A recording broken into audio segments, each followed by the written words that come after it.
Welcome to Live Town Hall. My name is Michael A. Charbon. Welcome to our studio. My guest today is Mr. Allan Thompson.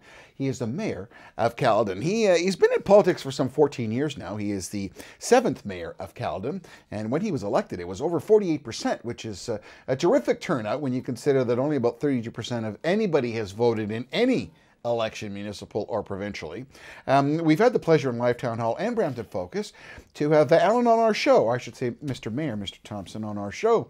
And he's always come with a very straight ahead, straight guy, tells us what it is with no strings attached. And I always appreciate your candidness and you coming and working with us on Live Town Hall, and welcome. Well, thank you, Michael. It's good to be back and looking forward to what the questions are tonight. What the questions are. Yeah. So Live Town Hall is a live and interactive show. It engages you, the viewer, to participate with us. Post your questions. Go to Facebook and then log /Live Town Hall, and we'll feature your questions and start our discussion with the mayor of Caledon. So I'm going to start off with the last time that we talked.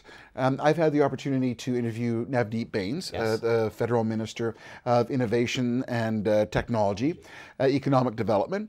And one of the things that I brought up to him was, in our last discussion, Caledon has had, as one would say, a bit of a handicap, that your cellular telephone transmission ability or connectivity has hindered some of your growth. And one of the things that Minister Bains said was that something that they were going to work on.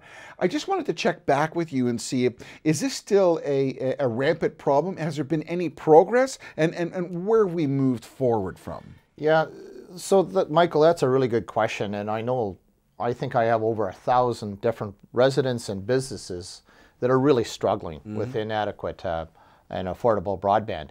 One is just even, we got people paying the size of mortgage payments monthly for broadband service, and it's terrible. It's just awful. And this is a challenge that we're trying to fix. And especially with the land topography, we're 56% of the landmass of Peel region. We do have some challenges. We have new development that does have broadband, but it's still not adequate. A lot of people don't maybe even have a gig. And you look at the growth and what the potential is going to be. Yeah. I mean, we need to be looking at 10 to 100 gigabytes. What's the solution to that? I mean, one of the things that Navdeep Bains, Minister Bains, came and spoke to us about is there's about $400 million worth of development money that's available out there. How does Caledon get a piece of that? Okay, so Caledon's part of the SWIFT network, which is the Southwestern Intelligent Fiber Technology that's been out there. And we have $90 million that we got from the federal government, matched with Brad Dogood and his group for $90 million. So that gives us $180 million to work with. And we also have a lot of the municipalities that come in with their portion, and we do have a tax levy, especially for broadband, and part of that is for the SWIFT initiative and other initiatives. We got Connect Canada coming out. So yes, we are in the works. We're starting to partner with Packetworks and also with Bell on the Connect Canada fund. But we also have all the players at the table with Bell, Rogers, believe it or not, Hydro One, who's a big provider of dark fiber. A lot of people don't realize the railways are all sitting on dark fiber too. Yeah. So it brings everybody together. But what, the SWIFT initiative, so we're one municipality with everybody else. We have 18 other municipalities. We have the University of Western Ontario, University of Guelph, Georgian College, we have Conestoga College, and we have a couple more colleges coming on with 4 First Nations groups also working together to build this initiative. So it's a 10-year plan, and it's to get everybody connected. And you know what, we've gone through the pre-qualification for who all qualifies, and we have a huge number to work from, and that will be going out again in January. We're hoping to start put fiber in the ground in April. Because I think 2018 being a municipal election year and also a provincial election year, that was one thing that you wanted to get accomplished. I believe that was one of your pillars that we had discussed, and something that you wanted to show movement and forward motion towards. So there is going to be some positive reaction to getting fiber to, I mean, you have 1,700 businesses in Caledon that need that. Well, it is. And I just even had a business with a business today out of Mississauga that was saying, well, this is what we can do. And basically they come in with applications that they can put on an area with a fiber network where you can even have 2 gigabytes and they'll boost you up to 1 gig. Now, it's how to make that work. And the challenge is we're in a 10-year plan, we're going to get there, but how do we get people how do we get them something in the meantime? Yeah. And that's a real challenge. Yeah. And, it doesn't matter if it's kids uploading homework. It's not about Netflix. It's about No, quality it's about of life. business. I mean, yeah, so business. Caledon, some people refer to Caledon as a little horsey community with all kinds of rich people with nice horses, but you really are the aggregate supplier as the supplier of aggregate and gravel and sand and so much. Now, it comes to my first question, which is posted on the web, and I encourage everybody to interact with us. Facebook.com/Live Town Hall, and you can post your questions, and we'll discuss them. And that leads to the first question. It says, there was a frigid gridlock. What is your position on the 413 GTA West corridor? Now, the 413, from what I remember, it was a West Corridor highway that was put on hold, Yes. and that would have been something that would have alleviated some of your gridlock. Where are you with that now? Well, that's a really good question, and this is one that I'm sure asking, and I know tonight the Peel Federation of Agriculture is meeting in Caledon, and I know that's been one of their biggest headaches too, because it impacts everybody. It goes right across Caledon. It comes from Kirby Road on the Highway 400, down through King, north end of Vaughan, down around the bottom of Bolton, then comes all the way across Caledon. The provincial government currently is saying, well, let's run it down through the Bramwest Parkway, that runs from Mayfield Road down and which borders between Halton and Peel, down to 401 where it would connect. Right. The original plan was to connect straight through Halton Hills, down through to Guelph, through the old quarries there, and then right down to Fort Erie, where you could run rail. Space, right? Yeah, green space. Green space and environmental, which is legitimate, but unfortunately, as we grow, we need to grow. Where are we with that now? So it's sitting in limbo right at the moment. I was figuring we probably won't hear anything till after the next provincial election. But Minister Del Duca, the Minister of Transport, did tell me in August, when we were down with the Regional Peel meeting at the AMO board meeting, said that it'll be a matter of weeks and you should know by Thanksgiving. Well, Thanksgiving's only a few days away and I haven't heard anything yet, so maybe Mr. Del Duca will be making an announcement in the next couple of days. It'd be really great to really know where we're going. And I do know there is a need for it. There is definitely a need to move goods. We need to move people. And I don't think it should be just a highway. I think it should be a rail system as well. To do that, we need the Mid-Peninsula corridor to make that work.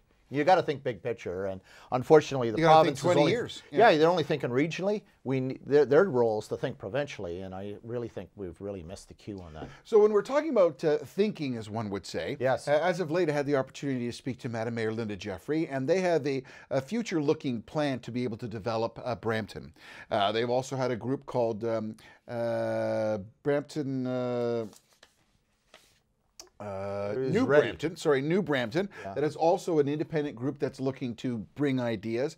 The development of Caledon has been very important, and it in some sense will help to feed Brampton because of Caledon's development.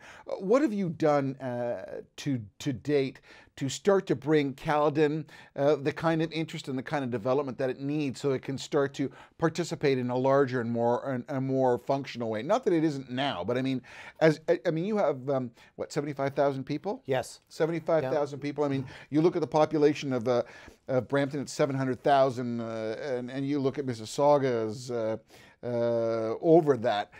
It's 800 and some odd thousand now. I think it's 810. So what is in your master plan to start to develop Caledon now? Well, we're going through that. We also, if you heard of the growth management strategy program that we have at the Region of Peel, it's how to manage the debt, especially for the financing for development charges and everything else. And I think we've come up with a pretty good progressive plan how to move forward. I'm a little unfortunate with one particular councillor that did throw some delay in it, and unfortunately, especially for the population numbers that we need, especially for the employment side, will not be decided this term of council now, and it will be the next term of council that would decide that. And that's after the election. After the election, which is very discouraging because I know I have businesses that want to come and I just don't have land readily available for them. So I've also been frozen by the provincial highway corridor too, which has really been another real challenge with that. So how do you deal with that when a business comes to you and says, Mayor Thompson, I want to move my business here. I'm going to bring X number of jobs, and I want to be able to flourish here because I see the advantage of being involved in Caledon. And you don't have the ability to either move council to make it more interesting for that company to exist, and you don't have the land. How do you deal with that? Well, I think I have the willingness of council, but is the land availability at this point in time is a real challenge for me, and it's discouraging, and I'm losing less hair over it, and I'm being really serious. But having said that, we're not just sitting back on our laurels and pointing our finger saying, "Oh, poor us, feel sorry for us." We're really progressively doing it. We're doing a white belt visioning, which is under the provincial policy statement. A white belt visioning. White belt visioning. Sorry, okay. Maybe I need to have it. No. I want to make sure I understand. I'm not one of these yes guys. So you got to look at Caledon. 80% of Caledon is protected, either with the green belt, the Oak Ridges Marine, the Niagara Escarpment. And out of that, we only have about 20% of developable land that's left. Yeah. The green belt is so big, you can put the city of Toronto in it. People don't realize that. So, we're a big area. But having said that, we do have a huge growth. We can put Brampton now in our white belt area. But what we're doing is like dollars and cents, look after the nickels and dimes, the dollars look after themselves. The nickels and dimes is their employment lands. So under the provincial policy statement, we can plan and build, we can forecast where we want to protect what areas for future employment area. And right now, 20% of our tax base is employment. We need to be at 44% if we want to keep our greenbelt sustainable. So these are some of the challenges we have. So November 1st, we have a meeting at the Brampton Fairgrounds where we've had community input. This is our 4th meeting that we're going to be having with the community. And it's basically everybody coming together and saying, how do you vision? Where do you think we should have our employment areas? It's like future ready that Brampton's doing right absolutely. now. But we're, it's better. We're thinking big picture. Yeah. you got to say that you're the mayor of Caledon. Exactly, absolutely. So if one was to look in their crystal ball and you look at the availability of business and commerce that can take advantage of the excellent landscape that you have, retirement homes, leisure activities. I mean, with the advent of the legalization of marijuana, I would suspect that there's been several industries that have popped up along those lines. In addition to those, what are some of the other industries and businesses that you're looking to engage and want them to come to Caledon? We have a construction assembly plant moving in for us. We've just brought Canadian Tire's one major up with building up with a huge number of jobs along with 123,000 square feet of office to go along with it, and they're running at full max. So, but we have other businesses that have quite a bit of interest in coming. We have Mars that also does pedigree pet food. They also do the rice production, Uncle Ben's and their New Life brands that they have. So they're doing a huge expansion in Caledon with another 875,000 square feet. So out of that, what else we're looking at? Well, one I think is we have a huge opportunity, and this is why I needing broadband. It's just as important as water, sewer, and highways and everything else. It's a major infrastructure that we need to have, which we're building.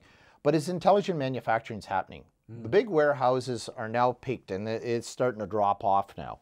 And especially with gridlock, they're looking at more efficient ways. And so manufacturing is coming back from the Pacific Rim, coming back here, but in a much different way. It's called intelligent manufacturing. What it is you know how you visualize when you go to a dentist office, they can make you a set of dentures or a set of teeth, 3D imaging, like what they used to do with Lego blocks with your kids with a 3D printer. You can do it at the library.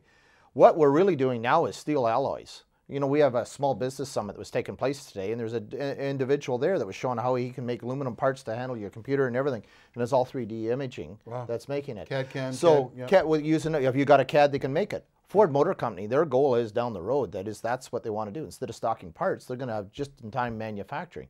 But it doesn't matter if you got a 1964 Ford Fairmont or a... They can replicate the part. They could replicate the part, and before, well, sorry, we don't have that in stock. Well, they do have the CAD. So it's going to change in a very big way, the industry as we know it, but it also brings the expertise. And so I'm really wanting to know, are we college ready? Are we trade ready? Are our high schools ready? Because the industry is. And, so government is really... You bring up a good point. I mean, one of the things that Peel is wanting to be. I mean, they're up against this this Amazon bid. They want to be Silicon Valley North. Brampton just got a university, very clicked into the community and industry and business. As Canada, there's an old saying that when America sneezes, Canada catches a cold. When Brampton or Mississauga start to see innovation and things start to happen, it's a natural extension to have positive results for Caledon. Oh, huge. With the university coming to Brampton, with a lot of this innovation corridor happening within this belt, you're really poised to excel in Caledon. Oh, for sure. I honestly believe there'll be spin-offs with even college education, innovation, and I think Caledon is quite ripe to benefit a lot from what Brampton's university is going to do. Is it going to benefit Brampton? Absolutely, but so are we.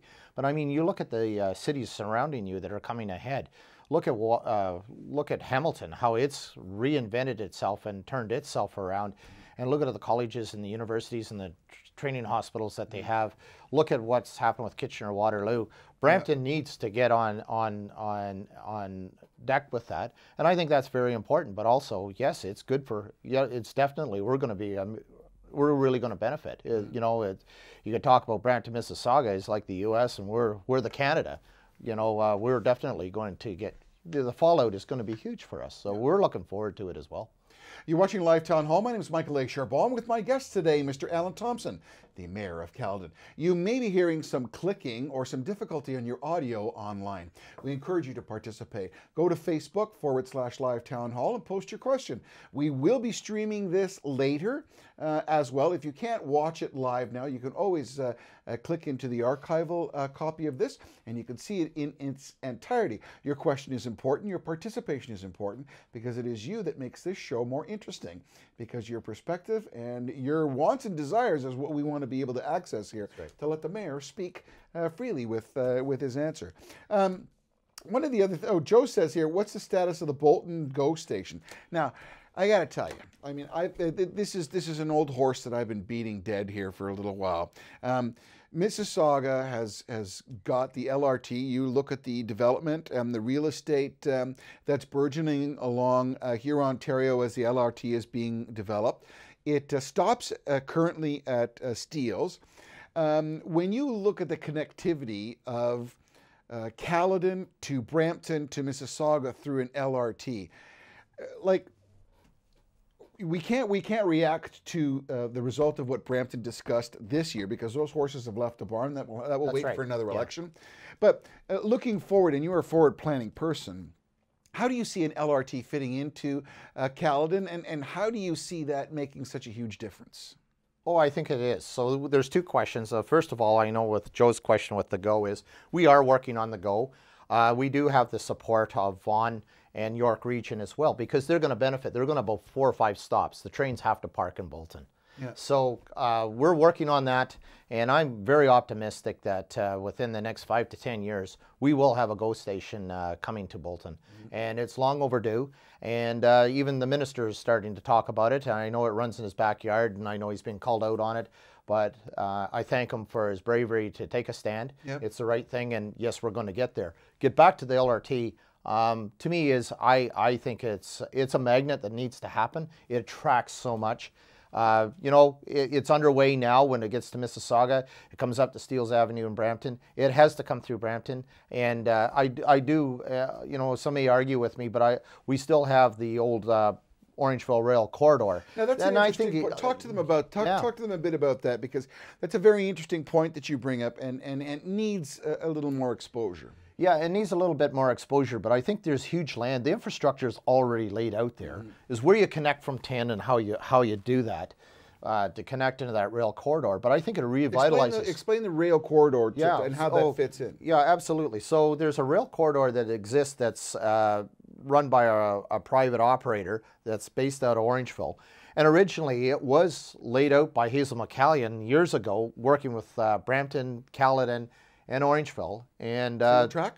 Single track. Well, actually, it's a single track, but it's a double bed track. So right. You could press the point as to, with that single track access, what can you build beside it? You can build a line on either side of it. So LRT up and down. So to me, is a huge win. It would definitely benefit our community in Mayfield West as well, and probably Orangeville at a longer term. So I think there's a huge opportunity. Yeah, you know what? We got to pause in this. I wouldn't get discouraged. You know, should Brampton have been there with Mississauga? Well, as you said, the horse is out of the barn, so there's no point weighing in. Yeah. But I do think there's a huge opportunity to really get this right. And I think we need to look at big picture on what the net benefit is, and up through Brampton. And yes, I think it would definitely end well in Caledon. I hope it can. So Mississauga has universities and colleges.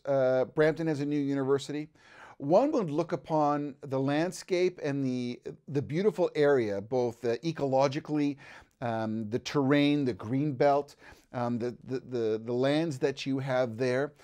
What is your appetite for entertaining some level of scholastic complex going to Caledon?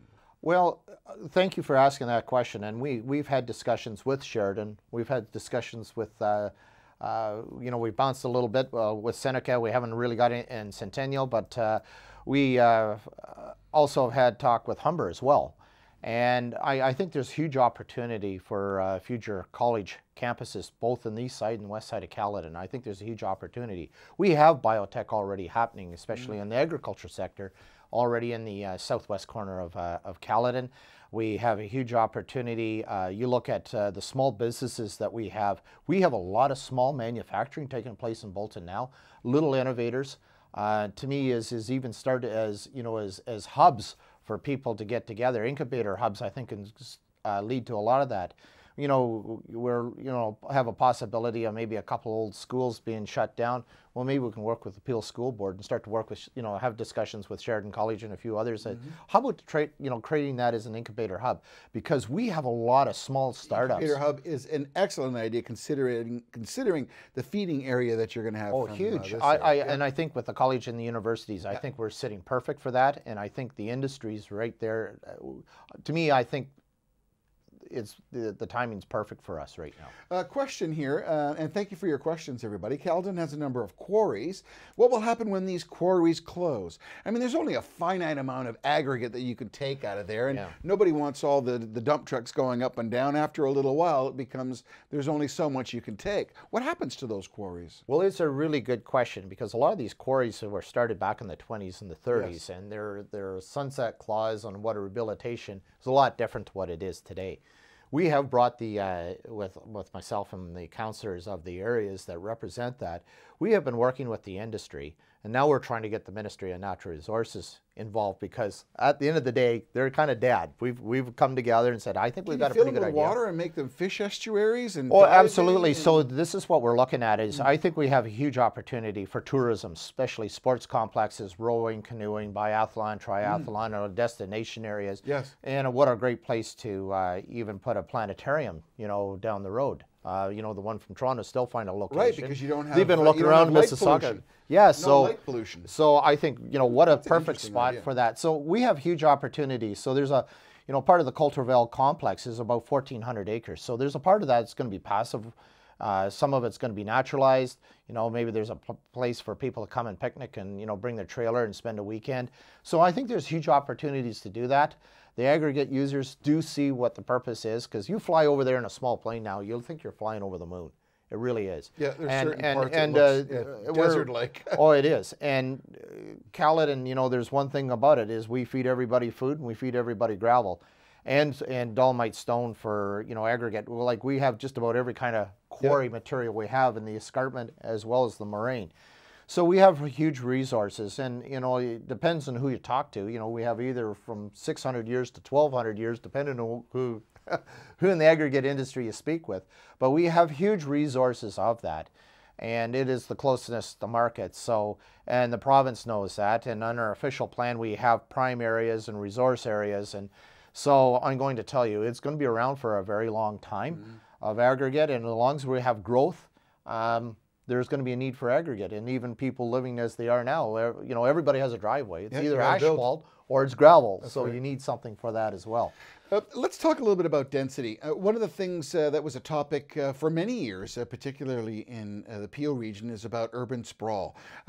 Running crazy development, building houses, not considering that you need a road instead of just 2 single each way. You need this. How has Highway 10 and development affected the way you are thinking with regards to Caledon? You know, Highway 10 is a provincial highway. Once the 410 links into it, it's a provincial highway. So as far as Caledon, we are dealing with it as a highway corridor. So I know one gentleman sent me a tweet today, you know, well, when are we going to get sidewalks? So it's pretty hard as a provincial highway, and that's the challenge we have. It's 2 lanes each way, right? It's 2 lanes with a center, with a center turn for a long way. All the way through Caledon, right up through. So, I mean, I don't know if that's necessarily a real, I don't see too many people lounging and walking up and down, but that development is so critical because it is the link that will patch you to the northern part of Brampton and make an immediate connection to... So, so that's why I'm saying if we run the LRT up the railway bed between that and Highway 10, there's a huge way to do high-end intensification. Now, we can't get too high with building buildings in that area, but that's what we need to do. That's what places to grow, and provincial legislation said. And, you know, the reason why they put the greenbelt is we want you to go up, not out. We do have the Brampton Flying Club, so we have to stay within that airspace. Right. So, but I think the intensification area... That's a plumbing issue. I mean, no question about that. That's a plumbing issue. But can we do it? Could you see a mini Caledon being developed along Highway 10 and developing that up as some level of density housing and manipulating that up? Well, what it is, but I think we need to put the commercial right along the highway corridor, and the reason being is the noise of the tires, the noise of the traffic. We all, you know, if you want to know the impact of what traffic is, talk to the residents that live on Highway 10 in Caledon Village. And, you know, everybody's supposed to slow down, drive at 50. On air brakes. And, you know, it's tough, though. The sound of those loaded tires, it has quite a howl of its own, let alone the motorcycles roaring down through there. So is it an opportunity to intensify? The answer is yes. But we have to be creative on we got to understand that people need quality of life as well. So you would put large businesses and more uniformed offices right on Highway 10, but go a little bit inside to be able to do the housing. Absolutely. But are you going to create a little mini Caledon? Is it going to be a South Caledon? Well, the mini Caledon I think you look at is really Mayfield West, and if you look at the plans, it pretty much tells that's basically what it's going to be. It's happening now. It's happening now. The one thing that we have in Caledon that's unique with all our planning, especially in Mayfield West, especially with the BREZ, which is the Bolton residential expansion area, is we've had a lot of community input.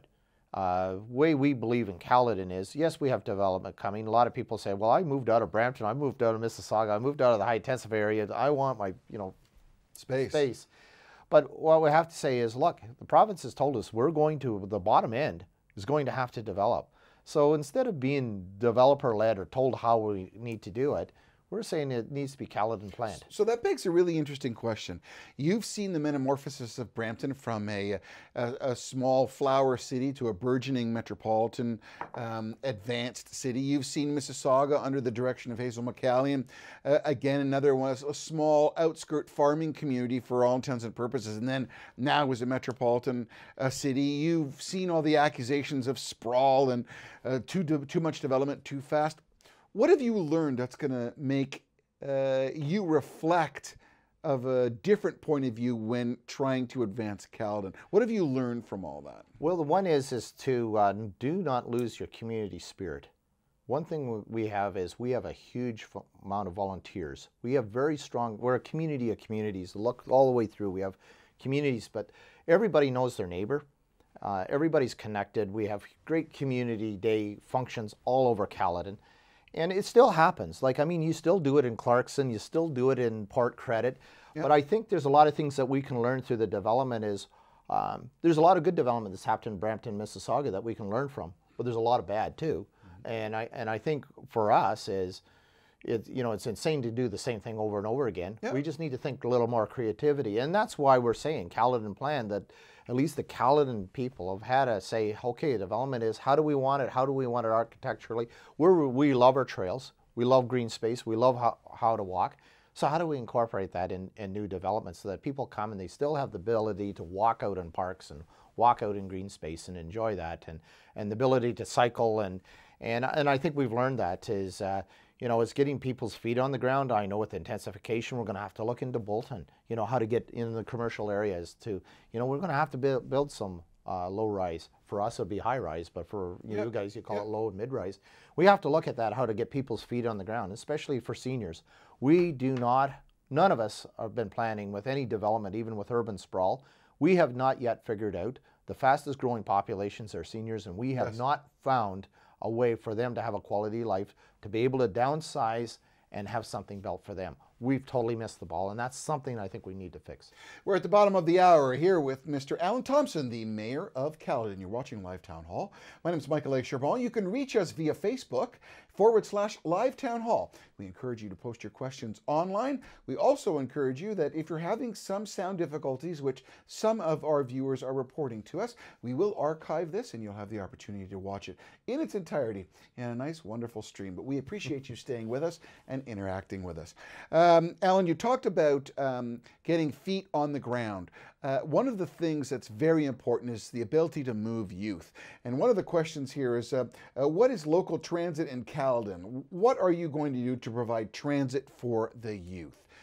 Really good question. And we're going through a transit study right now. It's a transportation master plan, and part of that is a transit study. So we're looking at how do we move people through Bolton, especially in Mayfield West. We got a lot of people, if you drive along Mayfield Road now, you'll see bicycles chained to the fence posts and catching the Brampton Transit at Mayfield Road. Which is terrific. I mean, yeah, so we're starting to work. We've been in negotiations with Brampton Transit. They've been fabulous to work with. And, you know, to me, I always believe it should be a regional transit system so we can move everybody seamlessly, and we're not there yet. But we have to look at our opportunities. But we have a lot of kids that want to go to college and university and living from home. We have a huge opportunity that we need to figure out, especially if Brampton gets a university. A lot of people might want to, you know, especially... It's Ryerson. It's here. It's coming. It's coming. So once they get the location located, I can tell you that Caledon will probably have some housing issues too, but how do we move people? So we're hoping to have a transit plan put together within, we're going to have a report back to council. We're going to start to incorporate, how to incorporate this into our budgets for 2018, 2019 and beyond. So we're there now. You know, for the people that are trying to catch a bus, we do have Go. Go is expanding more services up and down, especially on Highway 10 and Airport Road and Highway 50. There's other opportunities that we need to look at on how to do that, where we can use Go. Durham's done a great job, and especially with the Presto card, is the locals can get on and use it. They use the Presto card, and then at the end of every month... But why did they launch the Presto card like the first day coming back to school? Why wasn't there... Don't make that mistake, Mayor. No, but I'm just using that as an example where Durham is, you got one bill, right? And, you know, you pay it so for the municipality. So I think there's a way... that I think there's a lot of good things out there, and that's what we're looking through the transit system on how to do that. Some councillors and some councils, the question asks, have difficulty getting along. How do you handle councillors when they can't get along?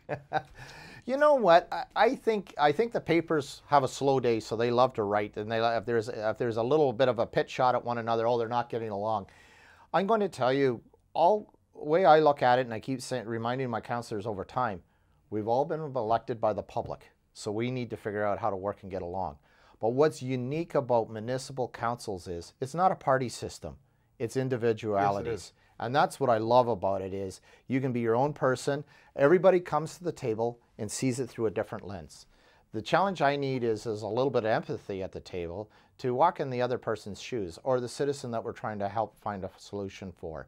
And you know what, it's good for lively debate. That's what democracy is all about. But we still need to be respectful and show empathy on how to get it done. There was a little bit of let's make a deal, though, because as you said, there's no party system. So Alan, buddy, I want my quarry over here done over this, and you want that walking trail. So I'll vote for yours if you vote for mine. There is a little bit of that horse trading that goes on. That's municipal politics. That's municipal. Root, right? It is, and it's been done like that for the last 160 years. What happens when you have a councillor who's a stick in the mud, who just doesn't want to play ball with the rest and just wants to pee in the water? You know, and it's unfortunate, and you know, I think sometimes the public loves to have that just to say, well, you know, it's great. It gives a lot of scuttle, but people love gossip, and this is a great way to do it. And some people feel that's their claim to fame.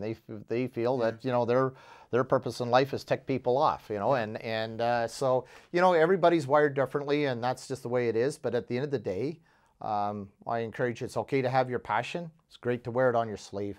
But you got to have respect for your council mates who are there, as just you say, for, you know, horse trading, what you call, or helping one another out. If you got that respect, the councillors will help the other councillor that's got a tough issue in their ward. But also, you got to have respect for staff, because staff will find a solution for you. But if you keep beating them up on them and start to embarrass them publicly, they'll shut down and you'll get nothing. So I got to ask you, 2018, year of a municipal election, year of a provincial election, is Allan Thompson running for mayor again? I am. So I'm going to ask my next question then. Many politicians find municipal politics as a stepping stone to be able to get their feet wet. You've been in politics for over 14 years. I mean, you're the 7th mayor of Caledon currently. Why go back into municipal politics again? Why would you not say, well, I'm either going to go federally or provincially because I can have that much more influence on the community which I was the mayor of? What makes you want to be mayor again? Well, to me, I think it's, I'm going to tell you, I've served as councillor and I love working with the residents, but I'm going to tell you the most humbling night of my life was the night I got elected as mayor. That is the most humbling, that people had faith in you to lead the municipality. What I love about municipal politics is this is where the work gets done. You can make policy and you can do whatever you want provincially and federally. It's great. You have a little more. You know, you get a lot more profile. But if you want to get things done to make a difference for your community, it's local politics where that gets done. It doesn't get done provincially because you got to toe the party line. I think I might wear out my boots walking back across the floor, not agreeing with what party's doing what. I think I beg to differ, Alan. I've had great discussions with you. We've disagreed on things. We've agreed on others. I think you would be great. You would make shake and bake a new word in politics. And I think every so often it needs someone of your caliber, not to take away from the good people of Caledon, of course. But you know what? To me, right at this point in my life, we've accomplished a lot. We have a work plan that we have got a lot done this term of council, but there's still a lot of work yet to happen.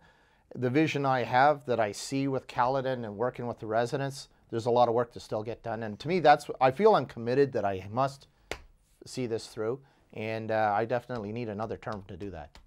Another question coming, the municipal budget is on the horizon. What are you going to do to keep taxes low? Or none at all? Good luck on that one. You know, we've got the federal government is trying to squeeze us. We've got every provincial politician selling off hydro. We got budgets going up. We're living with a deficit. Kind of tough to say that you're going to hold taxes in Caledon, isn't it? Well, the one thing I have learned in my political career is, especially when you're lower tier, and you know, you get you're supposed to get your portion federally and provincially, which doesn't happen. So you can say, oh, I'm going to have no tax increase, or I'm going to live within this thing. Here's my dilemma. Here's my challenge: is under the Municipal Act, I have to provide roads to a certain standard. I have to provide garbage. I have to provide all these amenities. I have to provide at a certain population. I have to provide recreation. But you're part of the region, though. We are part of the region, but it's one taxpayer. But we're one taxpayer, right? Yeah. We collect the taxes for the region appeal. Yeah. So, you know, when the tax day comes, they pay Caledon. We pay the very next day we pay the region, and the very next day we pay the province for the school tax. Yeah. So we, so we're the tax collector for everybody else, and we probably keep 34% of what of what it is. The rest of it all goes to everybody else. The big challenge that I have is because provincially they took away the gas tax and only just done it for transit. Well, that's fine. Transit needs to have funding, but that should be, more from a federal, because it's serving the common good, and that needs to come out of the income side. We are now inherited, well, 67% of the infrastructure is the responsibility of the municipalities of here in the region of Peel, either between the region of Peel and Caledon. So here's my challenge where I'm at. Right now, that question's really good, and I take it very seriously, because this is something that I'm battling all the time, trying to figure out how can we live with it, to stay in our means, but not fall back. Because I don't want my grandkids saying, well, what did you do? Why did you allow the roads to get in such bad repair and the bridges in bad repair, and a lot of that infrastructure is past its expiry date. So how are we going to recover for that? So what he's asking is, here's the problem. In Ontario, we're the highest property tax in the country. Nobody pays municipal property taxes high in Canada than Ontario does. But look at the services we have. Oh, no question about that. Look at what I mean, from hospitals to transit. Now, there's always blips. I'm not saying it's a perfect system, but I mean, we live in a very fortunate part of this country. But we pay for it. We do pay for it. But I mean, this is an issue that they have. In Caledon, we're one of the lowest in the province, maybe a little too low, so that's why we have to take tax increases. So the challenge is, how do we live within our means? And here's the challenge. I sit at the AMO board as well as the Rural Municipalities of Ontario, which I'm blessed to represent Peel and my surrounding municipalities at. And here's the challenge. We're falling behind roughly about $3 billion a year, not keeping up with our road infrastructure and just strictly investment. So the challenge is, if we don't do anything by 2025, we're going to be at $10 billion. And if we don't somehow get a lid on this. So how can we do that? So for me to do this in Caledon, it means that in order for me to keep pace with what I have with my infrastructure, I'm looking at an 8% tax increase every year. Just to keep up. Keep in check. So the challenge is the province and the feds keep pulling money back. Well, we need it, so we're going to cut you off. You can't do that. We need a guaranteed stream to get us where we need to go. We do have a solution for that, and AMO and all the municipalities. And what we're common is asking for 1% or 1 cent of the HST.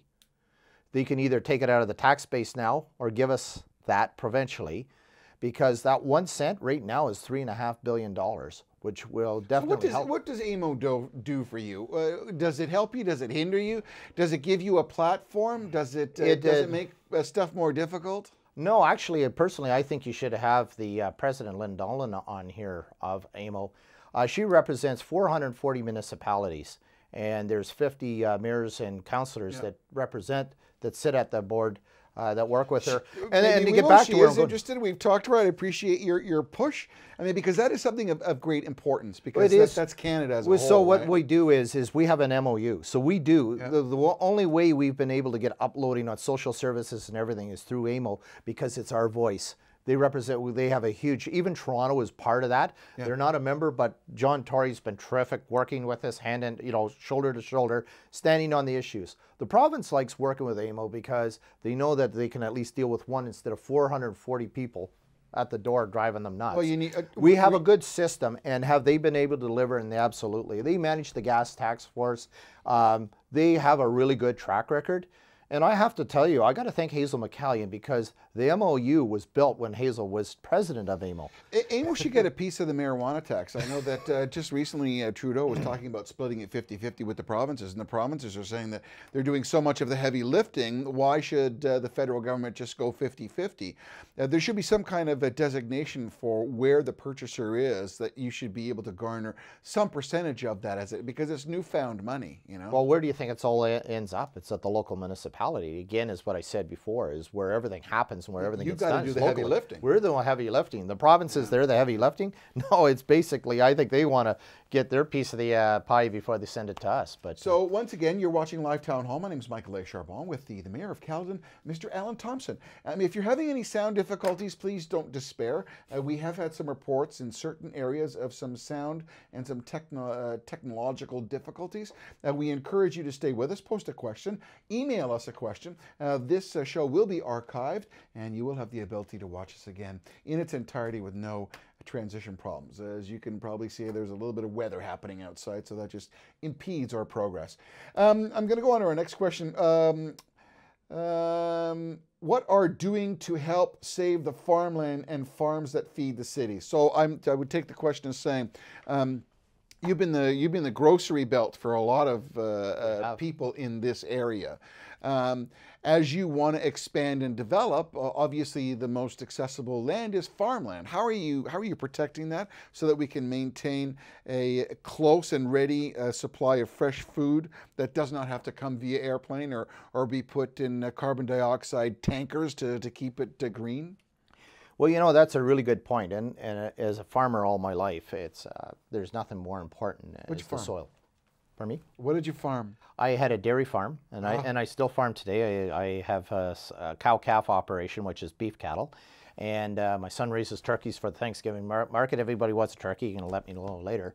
But to get back to it, it's so soybeans farm in Penticton, Ontario. Okay, there you go. Beside Bobby Holland, as a child, I used to go to Penticton. I know exactly where that is. Yeah. I got a friend from Brampton now that's farming down that area. And it's an experience. I just want to encourage, I know this is a little offline, but I encourage everybody out there, if you have an opportunity to expose your children to a dairy farm or to a farming experience, it is an experience that they will remember for always, and it makes you appreciate what you have in the city, because the rural life, 4 o'clock in the morning, getting up to milk those cows, they don't wait. Yeah, no, they don't. So as a farmer, yeah. So as a farmer, you vividly realize the value of maintaining the farmland. How do you do that and still wanting to develop? You know, and this is the real challenge, is the balance. And unfortunately, the environmental agenda is so strong. You know, you go to the States, you know, they can build on hills and vales and everything else. Oh, we need to protect that. We need a salamander path. We need a thing for the deer. Well, what's more important is it our food land, or people have to live somewhere? We need to figure that out. And the challenge is with all the policies the province has got in place, it only leaves the farmland that you can build on. So that's why with places to grow and intensification, you build up and then out. You know, Ontario is still a huge food belt and has a huge opportunity to produce. And, you know, I've grown up here, but also, you know, I went to school with friends, and when they told me the yields that they used to get for the crops, you know, basically from Waterloo West, it was phenomenal. Like, you know, Oxford County can outgrow us, what we can grow here, 3 to 1.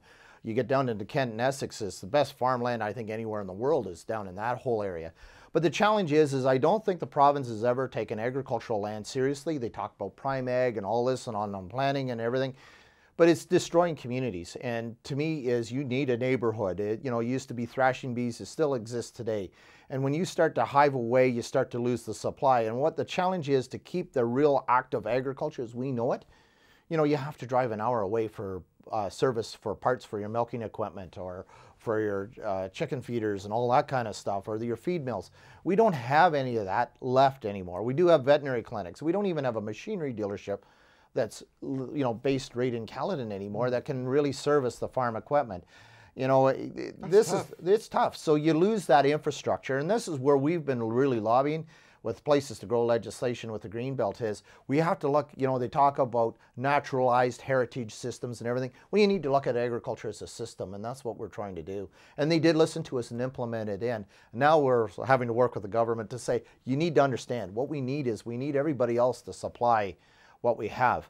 And you know, you look at Woodstock where they built Toyota cars. It's been a good economy for Woodstock, and I don't want to take that away, but that farmland, you know, for every acre they were taking, it's like taking away 2 acres here, you know, on what you can produce. So this is a real tough question that we need to fix, and I think we have to take it seriously because, yes, they're not making this land every day, and they're not anymore, and we got to figure out how to do it. It's very important. I can't stress the importance of having food coming to you via one shipment and not being shipped green from a 1,000-mile away location and the local having gas chemicals injected in to try and maintain its freshness. Well, the local food, you know, your 100-mile diet. Yeah. And thank goodness the chefs got behind and support the farm economy because, you know, you get the big grocery store, it's all about the bottom nickel. Everybody wants to buy things as cheap as possible. So everything comes in out of California. Well, you can see what's happening down there.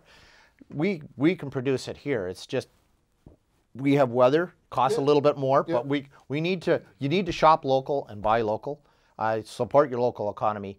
But I mean, I think that's the one thing. If you want to preserve your farmland, you got to take seriously in supporting your local So farmers. a very interesting point. Farmland doesn't necessarily exist in such great amounts in Mississauga. There is some that might exist in, or does exist, I should say, in Brampton. When you look at representation in the region of Peel, you have Mississauga with 12 seats. There's 24 seats all told in the region. That's right. Mississauga has 12. With a population of about 752,000. You've got Brampton with a population of just under 600,000. They have 7 seats. And Caledon with a population of 75,000 has 5 seats. Madam Mayor Linda Jeffrey has stated in great clarity that she believes that there is an unfair balance in the region of Peel, that Mississauga to have 12, Brampton to have 7, and Caledon to have 5 is an unfair distribution of voting power. When you look at the close proximity of Mississauga and Brampton's population, there should be more of an equal representation there.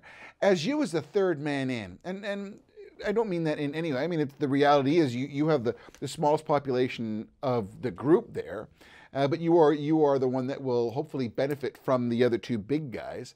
When you look at the voting numbers that Brampton has, do you have some empathy for what Mayor Jeffrey has to say? And if so, what is your position on the number of votes for the region of Peel? I have no problem with Brampton asking for more votes and or having more seats at the table.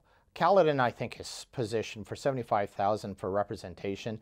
I think is very fair at 5. Mississauga says, well, we don't want to add any more to the table. Well, there's one thing about an elected official. He brings accountability to the table. If you don't have those elected officials, you hire more staff, and that's nothing taken away with staff. But what you're doing is you're taking away that closeness of being accountable for huge responsibilities. And you've seen some of the challenges that have happened here in Brampton, and that's what happens when you get into big municipalities. But I think you can get a bit too big, like Toronto, for instance. But we're one of the smallest regions and we're the biggest population outside of Toronto. We're 1.5 gone to almost 1.6 million people. And, we have 24. You look at Niagara region, you look at Halton region, you look at everybody proportion. We're one of the smallest for that. So we said to Mississauga, you can either add seats, but I wish now I was a little stronger in the motion. I was trying to help Mayor Jeffrey get where she needed to go. Well, fine. Well, Brampton or Mississauga wants to hold the majority. You can either have it added seats, but what about a weighted vote? That's how a lot of county councils, let's use Dufferin County for an example, and I'll just use that. I can pick any county. Orangeville has a weighted vote. Charbon has a weighted. How would a weighted vote work? Well, what would work is it's either the mayor or the 2 councillors with the biggest populace when they would vote on certain issues, especially on budget and different issues. Not all the time, but on the big votes that we really need, they would say they will have 2 votes versus 1.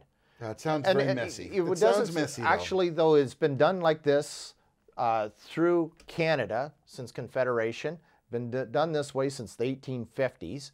Brampton used to have a weighted vote, and then Bramalea had a bigger weighted vote that represented the rest of Shinkoosy Township and how it all happened in the past. So Mayor Jeffrey states that it's basically the Premier who can affect what this vote Absolutely is. It is. So would you support a motion by Madam Mayor Linda Jeffrey to increase a proportional amount of votes representative of Brampton in the region? Well, Brampton have all their councillors now, and all of the Mississauga councillors all sit at the regional table. You're not having to go through a huge cost. Put all the Brampton councillors at the voting table too. Not a problem. That's 10. I believe there's 10 in Brampton, so that would still give Mississauga 2, but it would give you. You see, then that makes you the kingpin, doesn't it, Al? Because then, in that respect, don't give me that. Of course it does. Depending on how the vote goes, right? Well, when you get more representation from Brampton, I lose my influence of my 5. I have a lesser influence at the table. But you can decide, though. You would have the ability. I mean, we come back to the wonderful collegiate attitude of let's make a deal in municipal politics. I mean, I, as the mayor of Caledon, bring 5 votes. I can either go left or right. I'm not trying politics. Yeah, sure. Right, but you would in a sense maybe have more power then. That could be more advantageous for Caledon, would it not? No, because that's how it used to be before we started adding, Mississauga added more seats. At one point it was very much so that way. But a lot of times I haven't seen like municipalities voting against municipalities. A lot of times it's, you know, north, south, and east and west on how the voting goes. But having said that, is it advantageous? Oh, possibly, but it's no different than what it's been in the past. Well, I'd love to see something with yourself and Mayor Jeffrey appealing to Kathleen Wynne. I've had the opportunity to speak to Premier Wynne, and I know that Mayor Jeffries has an excellent relationship with her. I think it's time that you know, Peel Region addresses that, because it is a very and I've had several conversations with both with the different ministers of municipal affairs about that. Yeah, and that should be resolved. So it is. It'd be really nice to have it resolved, because you know something, we're there to do the good work. Yeah. And to me is let's move on and get no disrespect to Mississauga. I mean, but there has to be a little more equal representation. I'm going to go to our next question here. Sherry says, "What is Caledon's plan for our youth getting into the housing market, considering the average cost of a new building is over $650K?" Well, Sherry, even I can answer that. It's tough, right? Yeah. But I would say some of your houses are on larger plots of land in Caledon than we would have the ability to in Brampton or in Mississauga, right? I mean, well, the new developments, we're building at places to grow that we're more intensified in our new housing development, especially in Mayfield West, than what Brampton, Mississauga So what's the average house in Mayfield West go for? I think it's running around that 600,000-700,000 mark. So but you see, we're building at 65 people per hectare. Like, I mean, it's very intense housing. The question, get back to where Sherry is, it is a challenge, is how to get the youth in. But here's where I think it can work, is we have a lot of small communities. And what it is we have a lot of seniors that are living in a lot of those homes that are affordable. But the challenge is, where are the seniors going to go? Yeah.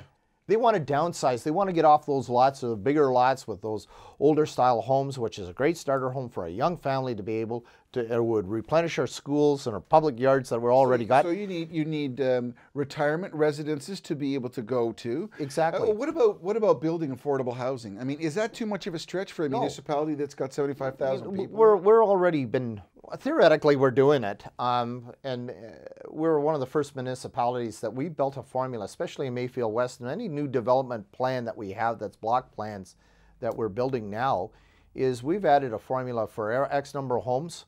One home goes to Habitat for Humanity. Yeah. That's great. Habitat for Humanity is the closest thing to affordable housing that there is. Yes. Affordable to whom when you talk about affordable housing? Well, the closest thing is non-for-profit, where you bring a community together. I really think we need to look really hard at how we can expand that format of Habitat for Humanity to make affordable housing work. That's an excellent idea. I really don't think, to me, I have no other solution, but to me, it's one that works. Oh, that makes a lot of sense. Yeah. How do we grow it and make it more effective? That makes a lot of sense. I think that's an excellent idea. I really do. To me, that you know, they already have flight. I mean, one of the things is youth always want to go to a more one would say exciting, you could say, but a more concentrated. I mean, you have a problem with youth leaving Caledon because they want to go to Toronto, or they want to go to Calgary, or they want to go to Montreal, or they want to go to a higher density area. What are you doing to be able to attract your youth so they can grow up and stay and be part of their community and make a living and a life there? Well, I think I think this is with our new visioning for in our employment. If we can bring the right kind of employment and have these incubator hubs where you create innovation for new creation, the new creation is going to come, the innovation's coming. It's coming from our youth. These kids are smart. And to me, again, with our housing developments too, whether we intensify, you start to build, you know, where you have your commercial on the bottom floors and apartments on top. Yes. I think we got to get away from the condo thinking. We need to get back into the apartments to give people rental. We need to get back into the rental market. Putting rental controls on or off hasn't affected the rental market at all. Somehow we have to start to think, how do we make this work? And I really think we have to start to incorporate more disciplines in how to do that. And as elected officials, we need to... brownstones in that. I mean, you have such a heritage look in many of your towns and areas in there. I mean, I've had the fortunate ability in my little convertible to be able to go through there, and it's got such character. It would be great to use that as an emblematic building premise. Well, it is, and I think this is what I've heard loud and clear from the residents at Caledon is, let's keep our architecture and our character. Let's keep that unique in our communities. Have you protected some of your small areas? I mean, with regards to the fascia, because in the rush to develop and to modernize, sometimes we forget the heritage, which was so beautiful. And there are many areas of your municipality that I don't say that in any demeaning, they're so quaint and beautiful to look at, quaint in a very complimentary way, that you don't want to lose that fascia in the front. You can build what you need in the back and modernize all that you wish, but I hope that there is a plan within your council to be able to keep some of that front-facing architecture and the look of what Caledon is so beautifully remembered by. And you know, that is a really good point, and we got a real good example in Bell Fountain. There's it's been at the board a couple of times in the past, and it's a development to the south end of Bell Fountain. If you drive in, you'll say, stop, sprawl. Well, the developer's got the ability to build. But I think you work with the developer and say, okay, so how do we keep the community charm? Right. And we were lack of parking. We lack of a few things. How do we incorporate that? And I think we have, the developers will build. You've seen that with Vision Lakeview. Yep. Is I think if you have a vision, they would love to build to it because they know then that'll give them a market. And I think that's where we really, really need to go. And I think, we talk about it enough? Have we really got it down that we've got it in our zoning and everything? No, we haven't. But I think that's something, your point, I totally get what you're saying. And have we really done a real good job on that? I think there's a lot of room for improvement yet. So just a quick note here. Here we are, October 4th. It is, we've had a beautiful summer. Selfishly, tell us very quickly, we're at the top of the hour, where are the best colors and leaves to go through? Because Caledon is a place that you want to go and just have a little buzz through. Yes, drive along probably the Grange Road and Escarpment Road, up Highway 10, up our regional roads, and just take the offshoots. Along King Street, all through Caledon is a great way to go. We have our unique villages of Bell Fountain and the Cataract and Alton and Caledon Village. We also have Caledon East, and we have many other little hamlets all through Caledon. When's the Caledon Fair? Do you know? The Caledon Fair was back in the spring. Oh, it was? Did you not have a fall fair? We had 2 fall fairs, and they were done in September. They're all done. Oh, goodness. So now we... I'm at a disadvantage. I didn't know that. Well, you can still come and enjoy. We have some great farm markets.